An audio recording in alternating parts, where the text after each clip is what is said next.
Ito na mga SSS pensioners, good news! Ngayong Lunes na, June 1, 2026, aba pension increase magaganap na. Doble ito dahil kasabay din ang June pension crediting schedule para sa mga batch na ito. Mamaya-maya pag-uusapan natin. Hello mga ka-vlogs! Welcome sa aking YouTube channel at welcome din po sa ating official Facebook page.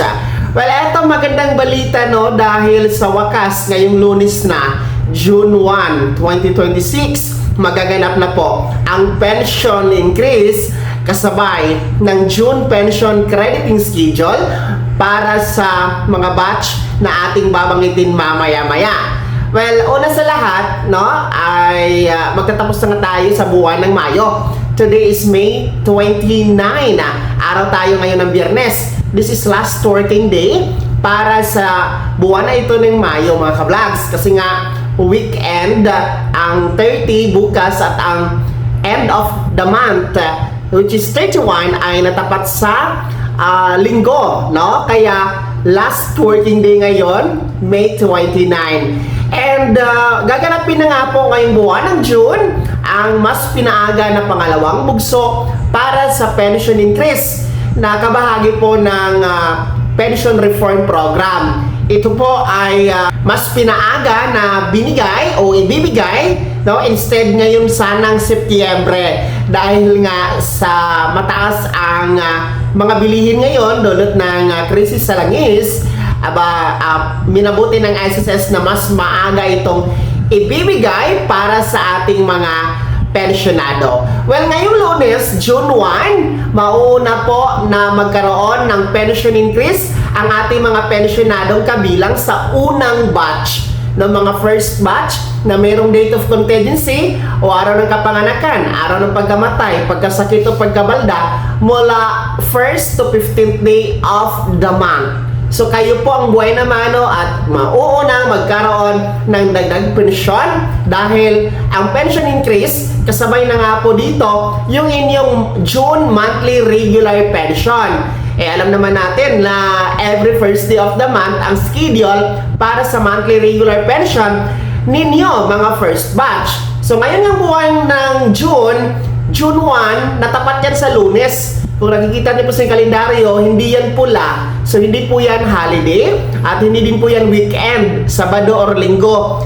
Regular day talaga siya, araw ng Lunes. Kaya walang pagbabago sa schedule, walang pagbabago sa petsa.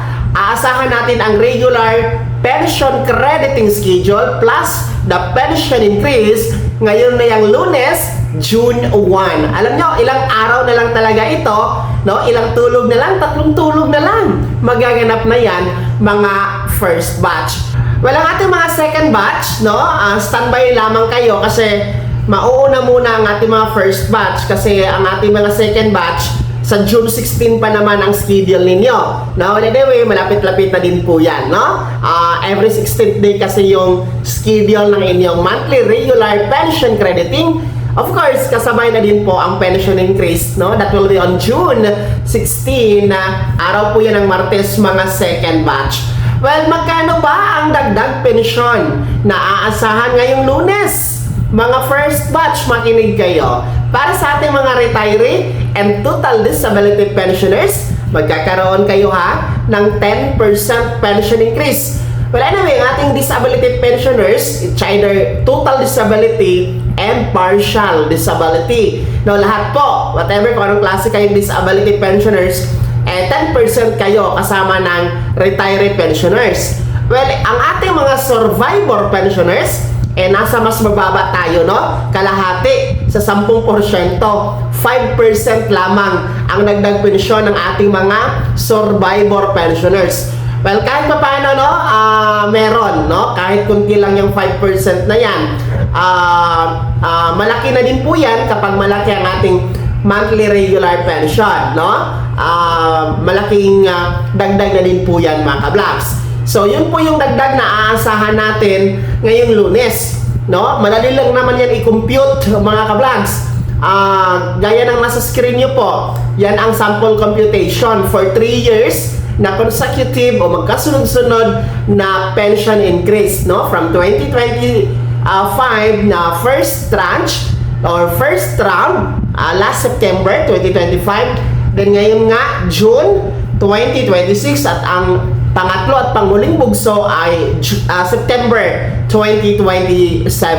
Well, naiiba lang talaga itong taon na ito, 2026, kasi nga tinamaan tayo sa krisis sa langis, no? And global naman ang effect nito. At kabilang nga tayo dito sa Pilipinas ang apektado dito, kaya nga po instead na September, pinaaga ngayong June, no? Yun po yung nangyari, mga ka-vlogs. Well, balik tayo sa computation. Simple lang yan. Kung magkano ang monthly regular pension, i-times nyo lamang sa 10% kapag kayo ay retiree or disability pensioners. Ang resulta, yun yung dagdag pensyon, no? Halimbawa, kung ang inyong pension monthly ay nasa 2,420 pesos, no? Yung pinakamababa. Kung i-times natin yan sa 10%, ngayong Lunes, June 1, mga first batch, magiging 2,662 pesos. So, ibig sabihin, merong dagdag na 200 plus, no? Merong 200 plus kapag kayo ay retiree, no? Pero kapag kayo ay survivor, i-times nyo lamang po sa 5%. So, ganun lang kasimple mag-compute sa inyong pension increase, mga ka-vlogs. Ayan ha, ulitin ko, ngayong Lunes na, June 1, 2026, pension increase na. Kasabay ng June pension crediting ng ating mga unang batch, no? Mga first batch na may date of contingency from 1st to 15th day of the month. Kaya ilang tulog na po yan. Excited na ba kayo, mga SSS pensioners? Bahagi na po ha sa comment section na nasa baba ang inyong komento at reaction, at kung ano po ang category nyo as pensioner, no? Kung retiree ka ba or survivor or disability. Maraming salamat sa panonood. God bless. Mag-ingat, mga ka-vlogsa.